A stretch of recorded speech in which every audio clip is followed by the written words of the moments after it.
오늘 우리에게 주시는 살아계신 하나님의 말씀은 신약성경 에베소서 2장 1절에서 3절의 말씀입니다.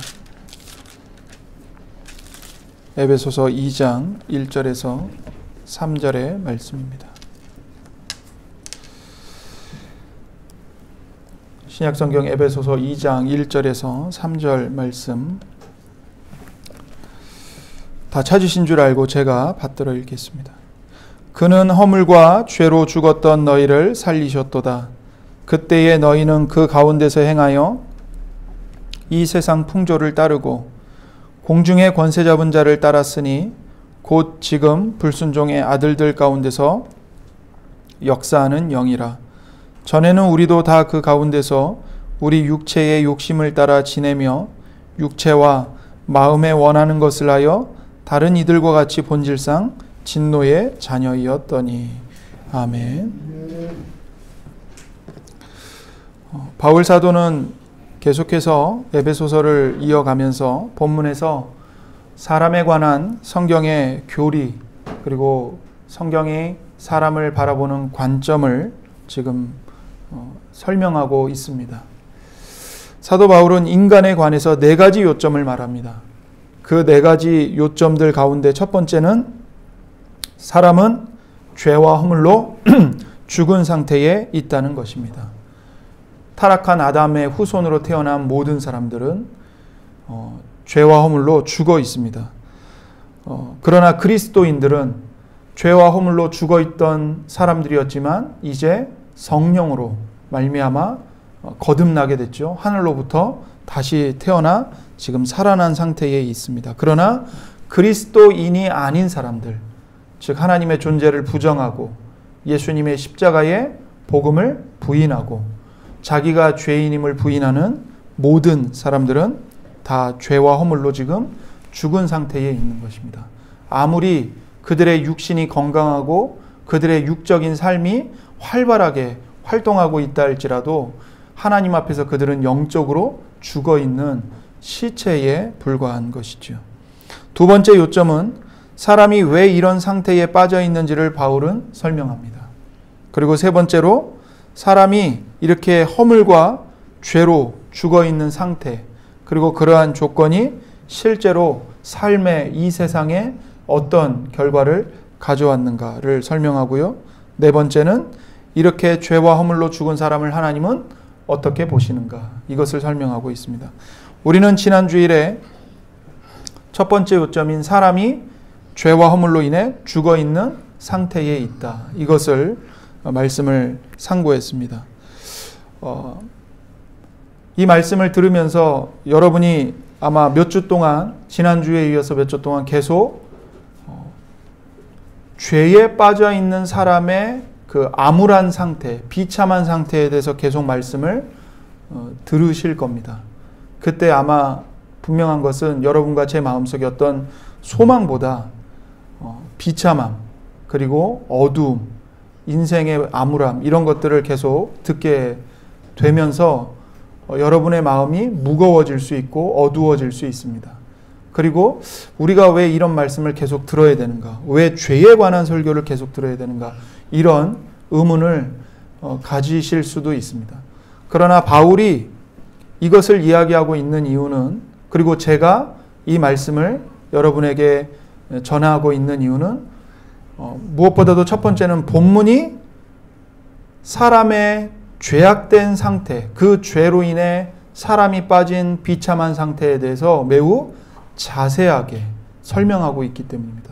다시 말해서 본문이 사람의 상태가 매우 비참함을 말씀하고 있기 때문에 저는 그 말씀을 여러분에게 대언하고 있는 것이고, 두 번째로는 왜 사도 바울이 이토록 사람을 비참하게 설명하고 있는가?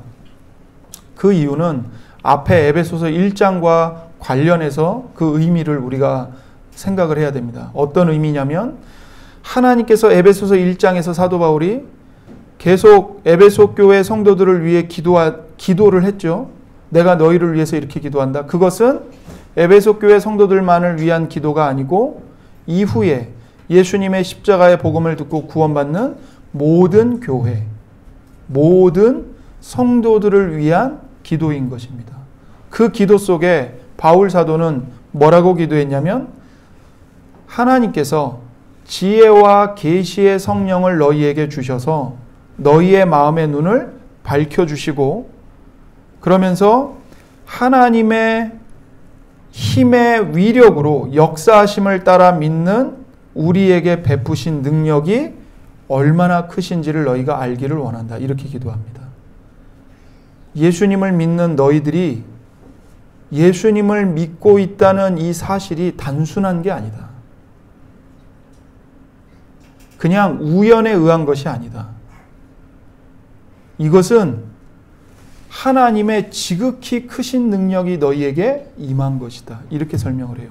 그러면서 그 성도들에게 임한 하나님의 지극히 크신 권능이 어떤 권능인지를 설명하는데 첫 번째, 그 하나님의 권능이 죽은 사람들 가운데서 예수 그리스도를 다시 살리신 권능이다. 부활의 권능이다. 그 얘기를 하고요. 두 번째는 에베소서 2장에 있는 이 사람의 죄와 허물로 죽어있는 상태, 그로 인한 인간의 비참한 상태, 완전히 절망적인 상태를 밝히 드러냄으로써 너희들이 하나님의 권능을 받기 전에 바로 이런 비참한 죄인들이었다. 그런데 하나님의 권능이 너희들에게 임해서 너희들의 힘으로는 해결할 수 없었던 그 죄의 문제, 사망의 문제, 비참함의 문제, 이따가 살펴보겠지만 세상의 노예로 사로잡혀 있고 마귀의 노예로 사로잡혀 있었던 너희들을 하나님께서 얼마나 지극히 크신 권능으로 건져내셨는지를 기억해라. 이 목적 때문에 바울 사도는 사람의 비참한 상태에 대해서 아주 자세하게 설명하고 있는 겁니다. 여러분, 우리가 읽은 말씀은 그저 3절밖에 안 되죠. 그러나 사도 바울이 쓴 이 단어들, 죄와 허물로 죽어 있고 세상 풍조를 따르고 공중의 권세 잡은 자를 따르고 불순종의 아들들 가운데서 역사하는 영을 따르고, 이런 모든 용어들이 그저 단순한 용어들이 아닙니다. 이 말 한마디 한마디 속에 죄인인 사람이 예수님을 믿어 구원받기 이전에 우리들이 얼마나 비참한 상태에 있었는가를 이 모든 단어들을 통해서 설명하고 있는 겁니다. 그렇기 때문에 여러분이 이 설교를 들으면서 너무 길다, 너무 지루하다, 이러다가 에베소서 언제 끝나나, 이렇게 한 단어 한 단어씩 살펴보다가 평생 에베소서만 보겠다. 그런데 평생 에베소서만 봐도 우리가 하나님으로부터 받은 메시지와 진리는 어마어마합니다. 그래서 좀 오래 걸리더라도 이 단어를 하나씩 하나씩 우리가 살펴보고자 하는 거죠. 그래서 우리는 지난 주일에 첫 번째 요점, 사람은 죄와 허물로 인해 죽어 있다, 이 상태에 대해서 들었죠. 사람은 허물과 죄로 인해 죽었기 때문에 하나님을 알 수 없고 하나님이 행하시는 일들도 조금도 인식할 수가 없습니다. 성령으로 거듭나야만, 성령으로 다시 태어나야만 하나님과 예수 그리스도를 알 수 있고요. 성령으로 다시 태어나야만 하나님께서 예수 그리스도 안에서 우리를 위해 행하신 구원의 역사가 뭔지를 인식할 수 있게 됩니다. 그래서 성령으로 태어나야만 예수님을 구주로 믿고 회개하고 하나님을 사랑하는 바른 관계를 맺을 수가 있는 거죠. 사도 바울은 계속해서 사람의 상태에 관해서 말합니다. 그가 말하는 사람의 두 번째 상태는 뭐냐면, 첫 번째는 죄와 허물로 죽어 있다는 것이고, 두 번째는 사람이 이 세상과 마귀의 지배를 받고 있다는 거예요. 2절을 보십시오. 2절. 그때에 너희는 그 가운데서 행하여 이 세상 풍조를 따르고 공중의 권세 잡은 자를 따랐으니 곧 지금 불순종의 아들들 가운데서 역사하는 영이라 이렇게 말합니다. 그때의 너희는, 그때의 언제죠? 죄와 허물로 죽어있던 그때, 예수님을 너희가 믿기 이전의 그때, 하나님의 권능으로 너희가 구원받기 이전에 불신자였던 그때, 우리 모두가 다 마찬가지입니다. 우리가 그때에 어떤 가운데에 있었습니까? 이 세상의 풍조를 따르는 자들이었습니다. 바꿔 말하면 이 세상의 정신에 지배를 당했던 자들이라고요. 또 하나, 공중의 권세 잡은 자를 따랐던 자들입니다. 공중의 권세 잡은 자, 마귀입니다. 마귀. 이 마귀의 지배를 받으며 따랐던 거죠.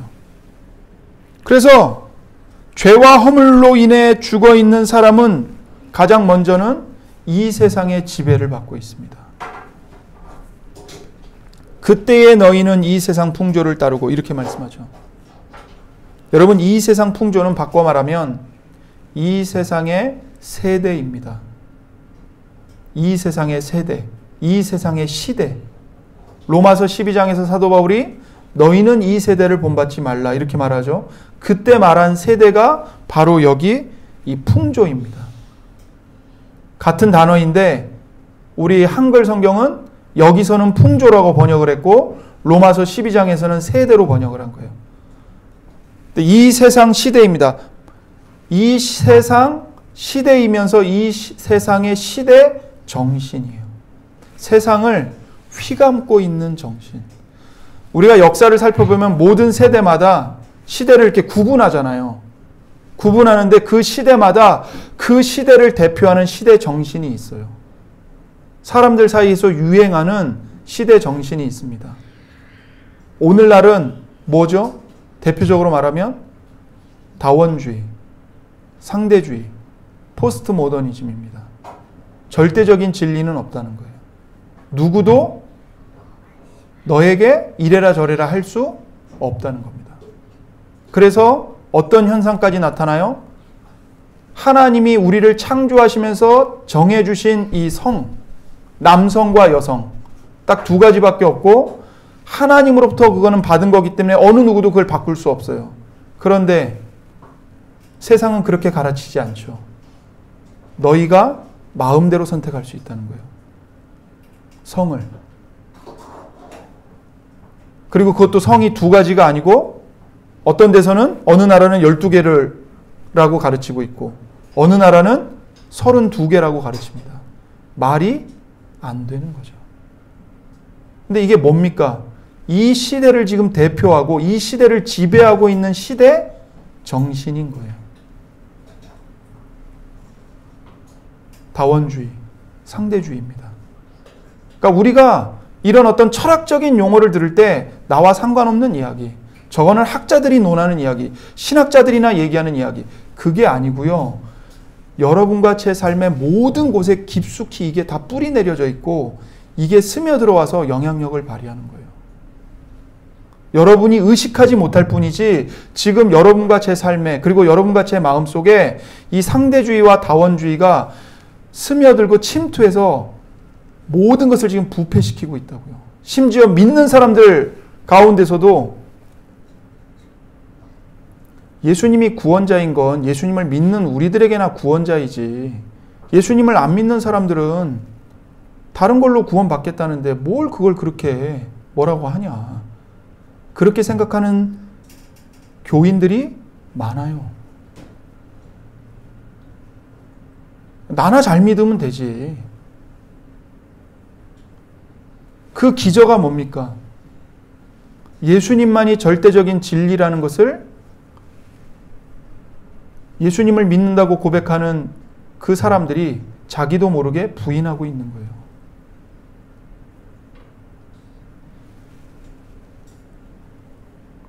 시대 정신은 반드시 모든 사람을 지배하고 그 삶에 침투합니다.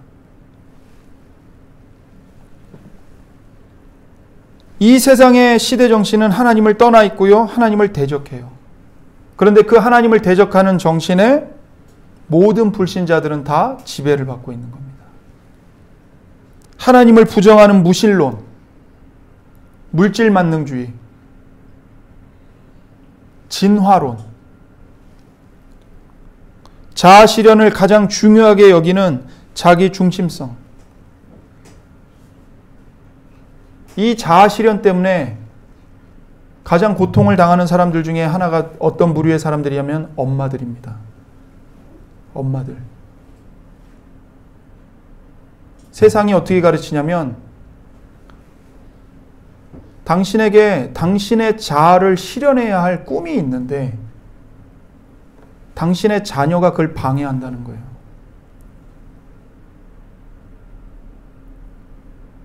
아기를 키우면서 엄마들이 우울증에 빠지고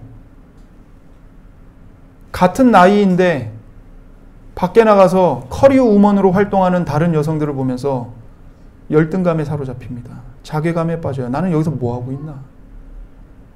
뭐하고 있는 겁니까? 헛된 일을 하고 있는 겁니까? 하나님께서 천지를 창조하시면서 가장 중요하게 여기신 가정, 부부관계, 부모와 자녀관계 가운데서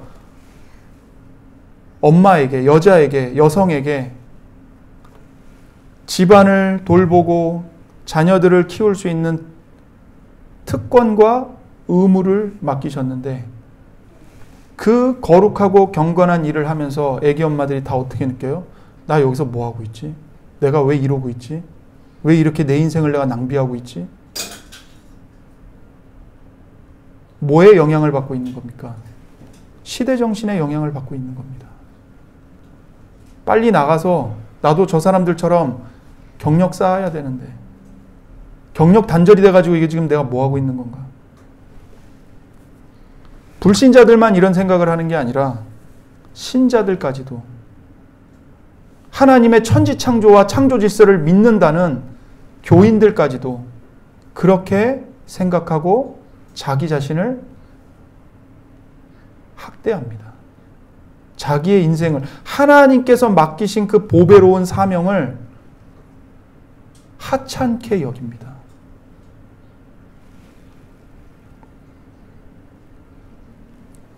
상대주의와 다원주의, 이런 시대 정신에 사람들이 지배를 받고 또 그것이 옳은 것인 줄 알고 그것이 가치 있는 것인 줄 알고 추종을 하죠.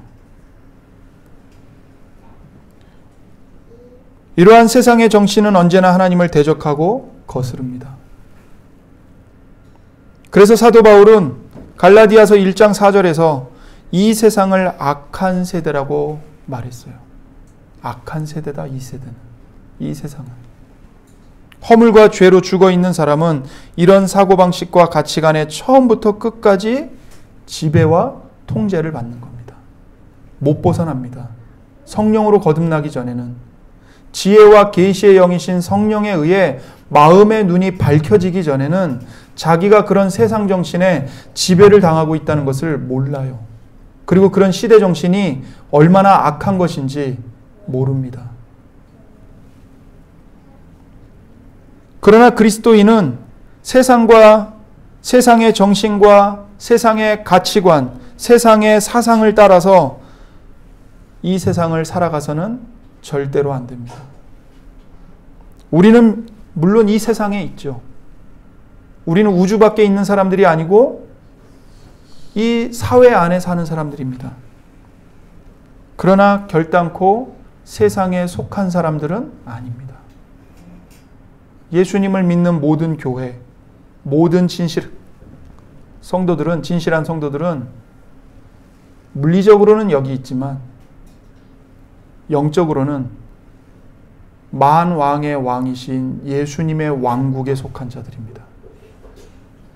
세상의 백성이 아니고 하나님의 백성이고 하나님의 통치를 받는 자들인 거예요.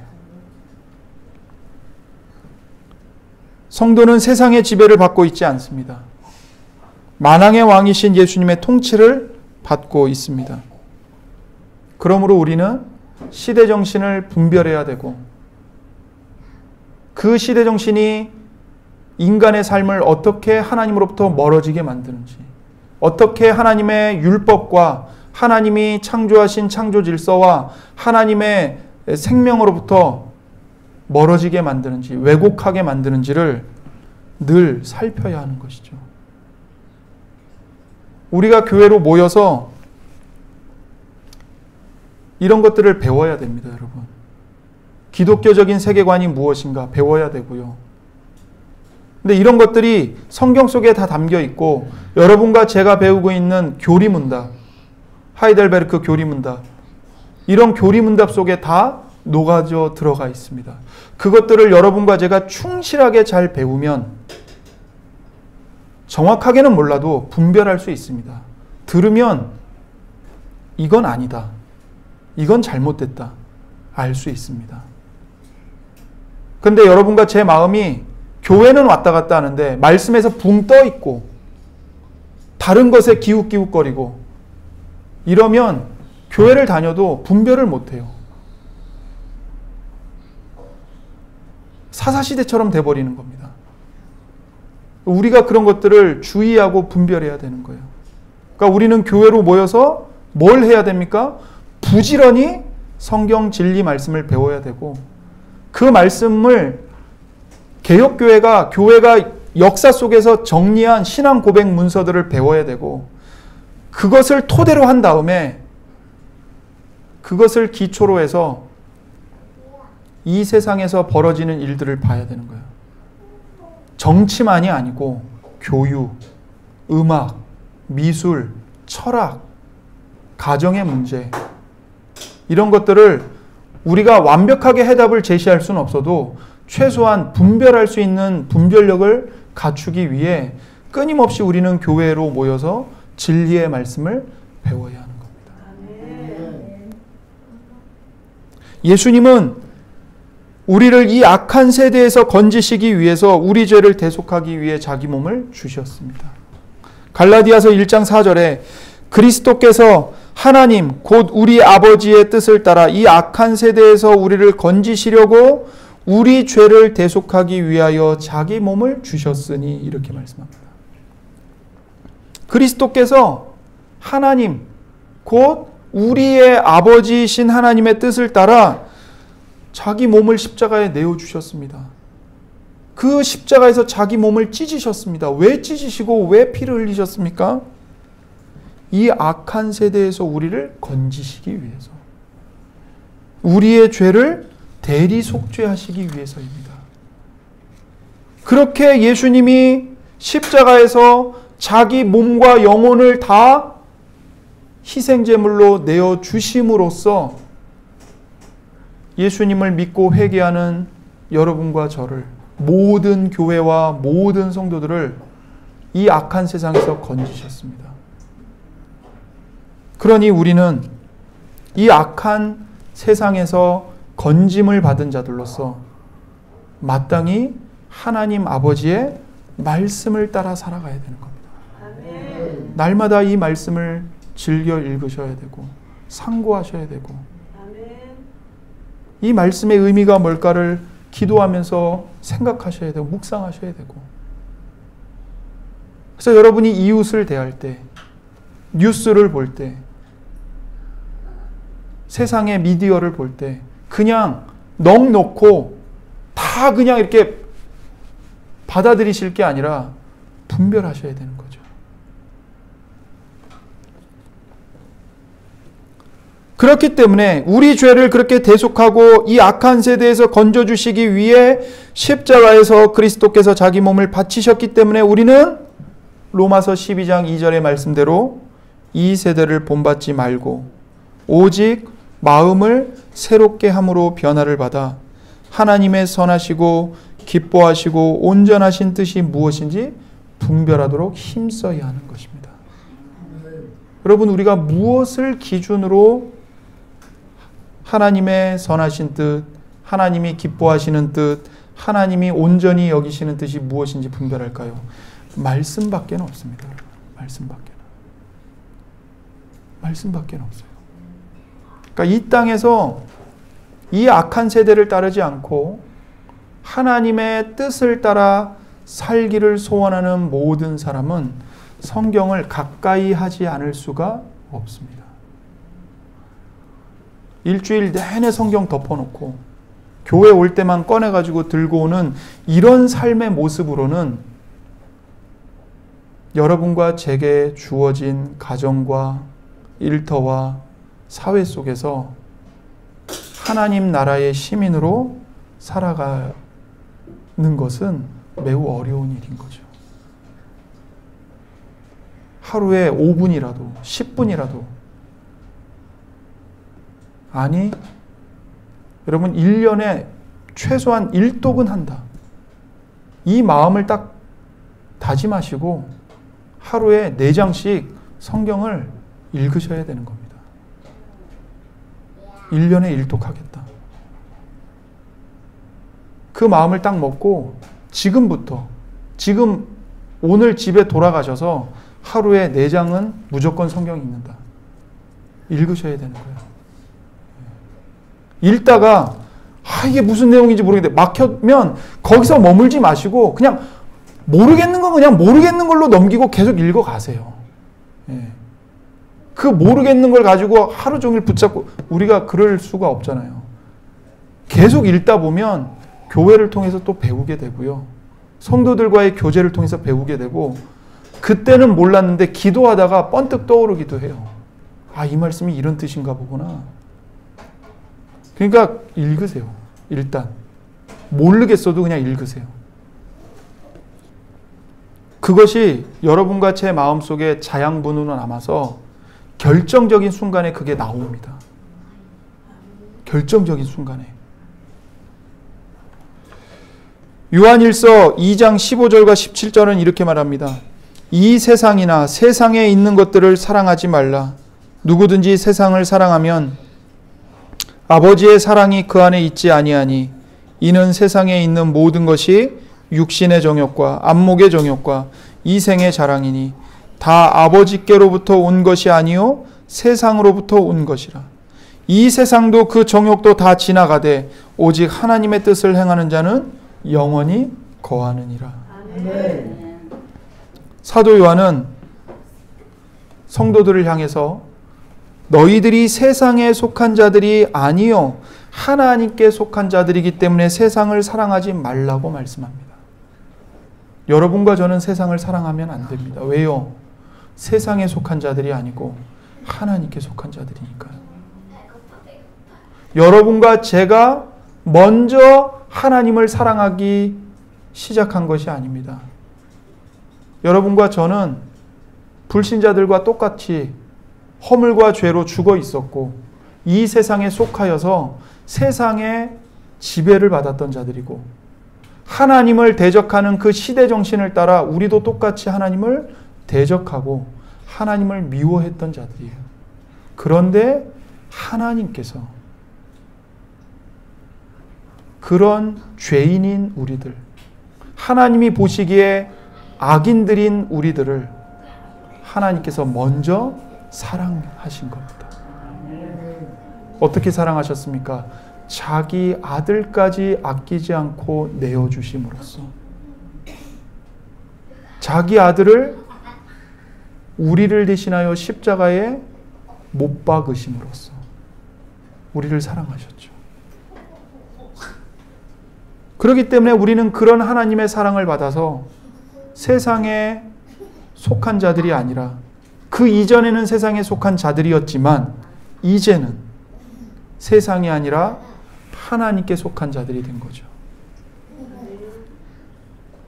세상은 전적으로 하나님을 추구하지 않습니다. 하나님이 아니라 전적으로 육신의 정욕과 안목의 정욕과 이생의 자랑을 추구합니다. 육신의 정욕은 인간의 욕망을 하나님보다 더 중요하게 여기는 겁니다. 다른 말로 하면 인간인 내가 하나님이 되겠다는 겁니다. 하나님의 자리에 오르겠다는 거예요. 하나님의 자리에 올라서 인간인 내가 무엇이 선하고 무엇이 악한 것인지, 무엇이 좋은 것이고 무엇이 나쁜 것인지를 사람인 내가 결정하겠다는 거죠. 안목의 정욕은 눈을 통해서 추구하는 욕망입니다. 눈을 통해서 추구하는 욕망. 이생의 자랑은 자신을 자랑하고 자기 소유를 자랑하고 의지하는 겁니다. 육신의 정욕, 안목의 정욕, 이생의 자랑, 공통점이 뭐죠? 다 땅의 것들을 추구한다는 겁니다. 땅의 것들. 땅의 것들. 그리고 사람이 하나님 자리에 오르기를 추구하는 겁니다. 그래서 하나님을 부정하는 이 세상의 모든 것이 사람을 이러한 욕망의 노예로 사로잡고 있는 거예요. 사람들이 착각하는 게 있습니다. 내가 절대적인 자유를 갖고 있어서 내가 이것을 추구할지 저것을 추구할지를 자기가 결정한다고 생각을 해요. 그러나 성경은 그렇지 않다고 말합니다. 예수님을 믿지 않는 모든 사람들은 다 어떤 상태에 있냐면 세상의 노예로 사로잡혀 있어서 세상이 시키는 것을 하는 겁니다. 세상이 시키는 것을 자기가 좋아하는 마음을 가지고 자기가 원해서 하는 거죠. 그러니까 인간의 의지의 차원에서 보면 자기가 좋아서 하는 게 맞아요. 그러니까 자유롭게 행하는 게 맞습니다. 그런데 영적인 차원에서 보면 주인이 시키는 것을 하는 거예요. 세상이 시키는 것을 하는 노예로 사로잡혀 있는 거예요. 그런데 이 주인과 노예의 마음이 딱 맞아가지고 세상의 주인인 세상이 하나님을 대적하는 일을 시키니까 노예인 이 사람도 하나님을 대적하는 게 좋거든요. 그러니까 따라서 하는 거예요. 그러나 실제 신분은 어떤 신분으로 있는 겁니까? 자유인으로 있는 게 아니고 노예로 있는 거죠. 노예로. 세상의 노예로. 그렇게 세상의 정신과 가치관에 지배를 받고 있는 겁니다. 또 한 사람은 마귀에게 사로잡혀 있습니다. 마귀에게. 2절을 보십시오. 그때에 너희는 그 가운데서 행하여 이 세상 풍조를 따르고 공중의 권세 잡은 자를 따랐으니 곧 지금 불순종의 아들들 가운데서 역사하는 영이라. 공중의 권세 잡은 자를 너희가 따랐다. 그리고 그 공중의 권세 잡은 자는 어떤 자냐면 곧 지금 불순종의 아들들 가운데서 역사하는 영이다. 이렇게 말해요. 마귀입니다. 사도 바울은 마귀를 공중의 권세 잡은 자 그리고 불순종의 아들들 가운데서 역사하는 영이라고 말씀하고 있는 겁니다. 하나님을 부정하는 사람들은 마귀에게 노예로 사로잡혀 있어요. 마귀는 불순종하는 모든 사람들 가운데서 지금 역사하고 있습니다.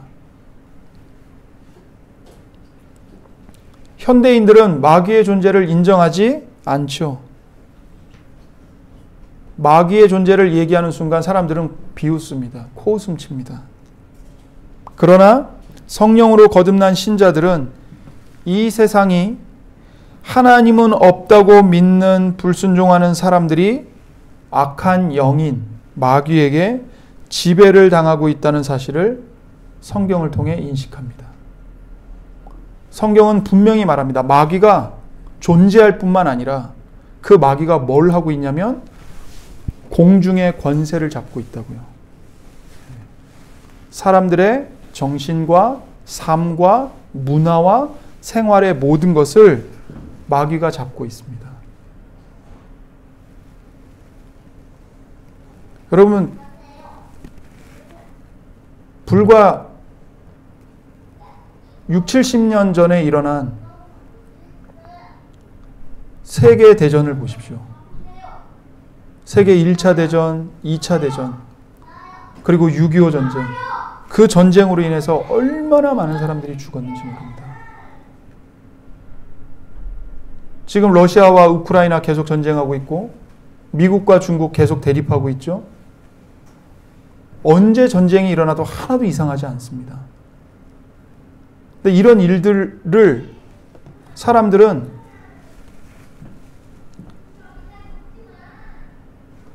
마귀와의 관계에서 생각할 줄을 모릅니다. 이런 끔찍한 학살, 끔찍한 일들이 자행되고 있는 것은 인간이 악한 것도 있지만 그 인간의 악한 본성을 조종하고 지배하는 마귀의 권세도 영향력을 발휘하고 있는 겁니다. 그래서 세계 2차 대전이 일어났을 때 독일인들이 유대인들을 어마어마하게 학살하고 했을 때 하나님의 존재와 마귀의 존재를 부정하던 철학자들 가운데 어떤 철학자들이 하나님의 존재를 인정하고 심지어 마귀의 존재를 인정하는 철학자들이 있었어요. 그 끊임없이 인류가 행하는 악을 보면서 이거는 악의 영이 있다는 것을 전제하지 않고는 설명할 수 없는 문제이다. 이렇게 얘기를 한 겁니다. 그러나 믿는 우리들은 성경을 통해서 마귀가 실제로 존재하고 있고 마귀가 인류의 역사를 멸망으로 끊임없이 이끌고 있다는 것을 우리는 성경을 통해 인식할 수 있는 겁니다. 마귀는 교묘하게 사람을 속입니다. 거짓말의 아비입니다. 예수님이 마귀에 대해 그렇게 말씀하셨죠? 거짓말의 아비, 거짓말의 조상이라는 거예요. 천지창조 이래로 최초로 거짓말한 존재가 바로 마귀입니다. 마귀가 제일 잘하는 것이 뭐냐면 거짓말로 속이는 겁니다. 그래서 마귀가 얼마나 교활하냐면 마귀가 사람을 지배하고 있으면서도 사람으로 하여금 자기가 지배를 당하고 있다고 생각하지 않게끔 속입니다. 이 마귀의 게임에 하와가 넘어갔고 아담이 넘어가고 지금도 수많은 사람들이 속아 넘어가고 있습니다. 예수님은 요한복음 12장 16장에서 마귀를 이 세상의 임금이라고 말했습니다. 사도 바울은 공중의 권세 잡은 자라고 말했고 예수님은 마귀를 이 세상의 왕이다. 이렇게 얘기했어요. 그러니까 마귀가 지배를 하고 있는 겁니다. 그래서 이 세상에 일어나는 흉악한 일들, 하나님을 대적하는 모든 일들은 우연히 일어나는 일들이 아니에요. 하나님의 존재를 부인하는 사람들을 마귀가 사로잡고 그들을 통해서 하나님을 대적하는 모든 사상과 모든 일들을 행하고 퍼뜨리도록 조장하는 것입니다. 그래서 사람의 비극은 이 성경이 말씀하는 마귀의 존재를 부인하는 거예요. 그리스도인이 아닌 사람은 절대적으로 마귀의 권세에 사로잡혀 있고 지배와 통제를 받고 있고 마귀의 손아귀에 사로잡혀 죽어 있는 상태에 있는 겁니다. 그리스도인인 우리는 성경을 통해 마귀의 존재를 알고 마귀를 대적하며 싸워야 합니다. 에베소서 6장 10절과 18절에 끝으로 너희가 주 안에서와 그 힘의 능력으로 강건하여지고 마귀의 간계를 능히 대적하기 위하여 하나님의 전신갑주를 입으라. 우리의 씨름은 혈과 육을 상대하는 것이 아니요 통치자들과 권세들과 이 어둠의 세상 주관자들과 하늘에 있는 악의 영들을 상대함이라. 그러므로 하나님의 전신갑주를 취하라. 이는 악한 날에 너희가 능히 대적하고 모든 일을 행한 후에 서기 위함이라. 그런즉 서서 진리로 너희 허리띠를 띠고 의의 호심경을 붙이고 평안의 복음이 준비한 것으로 신을 신고 모든 것 위에 믿음의 방패를 가지고 이로써 능히 악한 자의 모든 불화살을 소멸하고 구원의 투구와 성령의 검 곧 하나님의 말씀을 가지라. 모든 기도와 간구를 하되 항상 성령 안에서 기도하고 이를 위하여 깨어 구하기를 항상 힘쓰며 여러 성도를 위하여 구하라. 우리가 이런 치열한 영적 전쟁을 싸우고 있는 사람들입니다. 근데 바울이 그래서 이 에베소서를 마치면서 이 영적인 전쟁, 마귀의 존재를 이야기하고 너희들이 이 마귀와의 영적 전쟁에서 승리하기 위해 하나님이 주시는 전신갑주를 입어야 한다고 권면하고 있는 거죠. 그러면서 기도해야 된다고 말합니다. 기도해야 합니다. 우리가 항상 깨어서 기도해야 합니다. 교회로 모여서 기도해야 합니다. 여러분의 개인의 삶의 자리에서 기도하셔야 합니다. 여러분이 일을 할 때 기도하셔야 합니다. 누군가를 만날 때 기도하셔야 합니다. 그리고 하나님의 말씀을 늘 가까이 하여 말씀을 읽으면서 여러분의 마음이 하나님의 말씀으로 무장하게 해달라고 기도해야 합니다. 그 말씀으로 마음과 생각이 무장하기를 힘써야 합니다. 마귀는 첫사람인 아담을 시험했고 두 번째 아담인 예수님도 시험했습니다. 그리고 예수님 안에 속해 있는 모든 성도들도 시험합니다.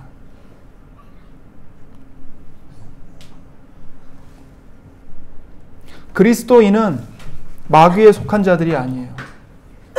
예수님을 믿는 성도인 여러분과 저는 이미 마귀의 손아귀에서 해방된 자들입니다. 여러분 출애굽기 보면 하나님께서 이스라엘 백성들을 그 애굽 그 왕 바로의 손아귀에서 건져내시잖아요. 그 권세에서 건져내시는데 하나님이 모세를 통해서 내 백성을 보내라 선포하게 하시고 바로가 안 보내겠다고 그러죠. 여호와가 누구냐? 그리고는 이스라엘 백성들을 더 학대합니다. 그리고 나서 하나님이 행하시는 일이 뭐냐면 10가지 재앙을 내리시는 거예요. 애굽에. 그 10가지 재앙을 내리시는데 처음에는 나일강을 피로 만드시고 그 다음에 개구리가 이집트 전체에 퍼지게 해서 사람들을 고통당하게 하고 이가 들끓게 하고 이런 10가지 재앙을 쭉 해나가죠. 그게 다 무엇을 뜻하고 있는 거냐면 그 10가지 재앙에 나타나는 나일강의 피가 되는 거, 개구리가 나타나고 이가 나타나고 흑암이 끼치고 우박이 떨어지고 메뚜기가 와서 갉아먹고 장자가 마지막에 죽고 이게 다 애굽 사람들이 섬기는 신들을 하나님께서 심판하신 겁니다. 첫 번째 나일강 피로 만드는 거, 그 나일강을 이집트 사람들이 신으로 숭배했거든요. 개구리를 신으로 숭배했어요. 이를 사람 가축과 사람 몸에 피를 빨아먹는 그 벌레 이를 신으로 숭배했어요. 독종, 전염병 다 신으로 숭배했습니다. 우방, 메뚜기 다 신으로 숭배한 거예요. 애굽왕의 장자인 그 애굽왕 첫째 아들을 하나님이 죽이셨잖아요. 이집트가 숭배한 태양신의 아들을 하나님이 심판하신 겁니다. 그래서 열재앙은 뭐냐면 하나님의 권능으로 애굽 사람들이 숭배하는 신들을 하나님이 심판하신 거예요. 이걸 통해서 하나님의 권능을 나타내시고 결국에는 태양의 아들인 애굽 왕 바로가 무릎을 꿇죠. 하나님 앞에. 그리고는 하나님의 백성들을 내보내요. 이게 뭘 의미하는 겁니까? 영적인 출애굽. 예수 그리스도께서 오셔서 십자가에 못 박혀 죽으시고 부활하심으로 이 세상 사람들이 숭배하는 신 마귀를 예수님이 그 마귀의 머리를 밟아 짓이기시는 것을 나타내는 거죠. 하나님께서 예수 그리스도 안에서 세상의 신인 마귀와 사람들이 숭배하는 그 악한 영들을 하나님의 권능으로 심판하시는 것을 보여주는 겁니다. 미리.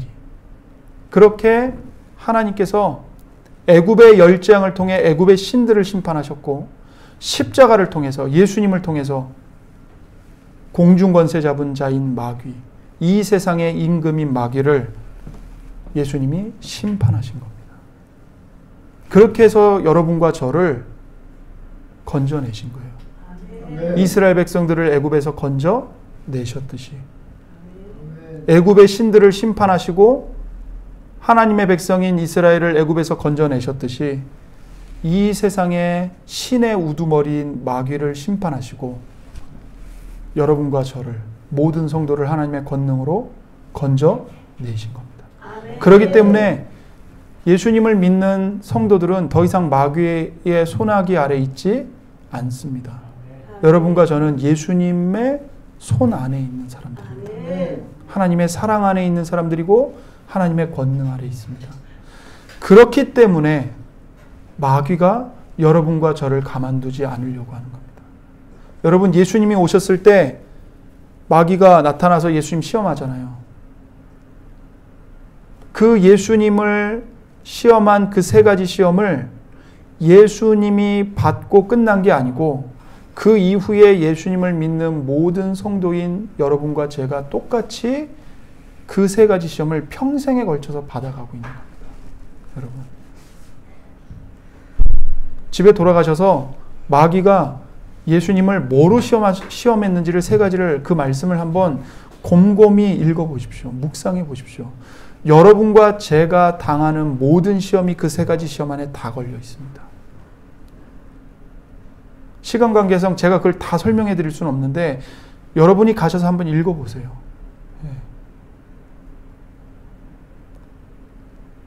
왜 마귀가 그토록 여러분과 저를 시험할까요?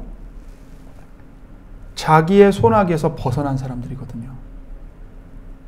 자기 편이 아니거든요.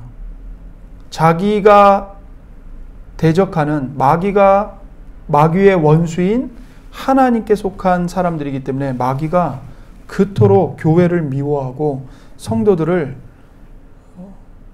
공격하고 방해하고 시험하는 겁니다. 여러분이 믿음으로 살지 못하도록 하기 위해서. 그래서 베드로 사도도 깨어 있으라고 말씀하시잖아요. 마귀가 우는 사자처럼 삼킬 자를 찾아서 두루 돌아다닌다 말씀하잖아요. 예수님도 말씀하시죠. 마귀가 할 수만 있다면 믿는 자들도 넘어뜨리려고 할 것이다. 그런 마귀가 늘 여러분과 저를 넘어뜨리기 위해 호시탐탐 기회를 엿보고 있는 겁니다. 그러나 분명한 사실은 마귀가 아무리 호시탐탐 우리를 집어삼키려고 엿보고 있고 시험해도 마귀가 예수님을 이길 수 있을까요? 못 이깁니다. 여러분과 제가 넘어질 수 있습니다. 마귀의 시험이 두려워서 뒤로 물러가 침륜에 빠질 수도 있습니다. 그러나 분명한 사실은 예수님은 공생애를 시작하시면서 가장 먼저 마귀에게 선전포고를 하셨고 마귀의 시험을 모두 다 물리치시고 나서 공생애를 시작하셨고 십자가에서 죽으셨을 때 마귀가 승리한 것 같았지만 실은 그것이 우리의 모든 죄값을 대신 치르시는 속죄를 이루시는 구원이었고 죽은 자들 가운데서 부활하시고 무덤 문을 열고 나오심으로써 마귀의 머리를 짓밟아 부수셨고 마귀의 가장 강력한 무기인 죽음, 이 죽음이라는 걸 다 부셔버리셨습니다. 그래서 아무리 마귀가 여러분과 저를 집어삼킬 것처럼 공격을 해도 집어삼킬 수 있어요? 없어요? 없어요. 집어삼킬 것처럼 하는 겁니다. 집어삼키는 게 아니고 집어삼킬 것처럼 요란을 떠는 거죠. 그럼 우리가 왜 걸려 넘어질까? 겁을 먹어서 걸려 넘어지는 거예요. 겁을 먹어서. 겁먹을 일이 아닌데 여러분에게 닥친 가난, 질병, 자녀에 대한 근심, 이건요 여러분과 제가 겁먹을 일이 아니에요. 근데 거기에 겁을 집어먹고 세상과 타협하는 거죠. 하나님의 말씀을 따라가지 않고 내 생각을 따라가는 겁니다. 겁이 나니까. 지금 당장 망할 것 같고 손해볼 것 같으니까. 근데 마귀가 우리에게 할 수 있는 건 거기까지예요. 겁을 주기 위해 으르렁거리는 것, 그것밖에는 못합니다. 여러분과 저를 절대로 물 수가 없어요. 예수님이 여러분과 저를 지키고 있고요. 또 하나는 철로역정에 보면 존 번연 목사님이 이걸 아주 재밌게 묘사를 했어요. 어떻게 묘사를 했냐면 마귀를 사자에 비유를 했는데 사자가 있어요. 그리고 막 그 천국을 향해 나아가는 성도를 향해서 그 크리스찬을 향해서 사자가 막 울부짖고요. 막 물려고 달려들어요. 크리스찬이 겁을 집어먹고 못 가요. 근데 자세히 보니까 그 사자의 목에 뭐가 있냐면 목줄이 묶여 있는 거예요. 목줄이. 그래서 아무리 사자가 크리스찬을 물려고 달려들지만 목줄 때문에 크리스찬에게 다가가지를 못해요. 지금 마귀가 그런 상태라고요. 여러분. 아무리 여러분을 집어삼킬 것처럼 으르렁거리고 입을 벌리고 달려오고 해도 우리가 겁먹을 이유가 없는 게 이미 마귀는 목줄이 채웠어요. 아무리 요란을 떨어도 예수님과 함께 연합해 있는, 예수님 손으로 붙들림 받고 있는 여러분과 저를 마귀가 집어삼키지 못합니다. 그러니까 우리가 할 일은 담대한 마음을 갖는 거예요. 겁먹지 않는 거예요. 그 담대한 마음을 내가 할 수 있어, 나를 바라보고 용기를 내는 게 아니라 예수님이 이미 이루셨어. 예수님이 이미 싸워 승리하셨어. 그 예수님을 보고 용기와 담대한 마음을 가져야 하는 거죠. 그러니까 가나안 땅에 입성을 앞두고 있는 여호수아와 이스라엘 백성들을 향해서 하나님이 반복해서 말씀하시는 게 뭐예요? 강하고 담대하라. 좌로나 우로나 치우치지 말고 오직 내 율법만 따라서 와라. 내 말만 들어라. 너희들이 두려워할 거 하나도 없다. 그때 이스라엘 백성들이 하나님의 말씀에 순종하고 하나님을 의지해서 담대하게 나아가니까 그렇게 강력한 초롱성이었던 여리고성도 무너졌어요. 이스라엘 백성들이 자기 힘으로 무너뜨렸습니까? 공성 무기로 무너뜨렸나요? 아니죠. 하나님이 하나님의 권능으로 여리고성을 눌러서 무너뜨려 버리신 거예요. 여러분, 제가 성경지리 답사를 갔을 때 여리고성 터를 보여주시면서 그 설명하시는 목사님이 뭐라고 설명했냐면, 보통 성벽이 무너지면 바깥으로 무너진다는 거예요. 그렇죠? 성벽이 견고하게 연결되어 있으니까 안으로 무너질 수는 없잖아요. 성벽이 서로가 지탱하고 있는데 바깥으로 무너진다는 거예요. 그런데 여리고성은 희한하게도 누가 위에서 누른 것처럼 안으로 무너져 버렸다는 거예요. 안으로. 그러니까 여리고성에 있던 사람들이 그 성벽에 깔려 죽은 거예요. 이스라엘 백성들이 죽인 게 아니고. 그게 어떻게 성벽이 안으로 무너졌을까요? 하나님의 능력으로 하나님이 눌러버리신 거죠.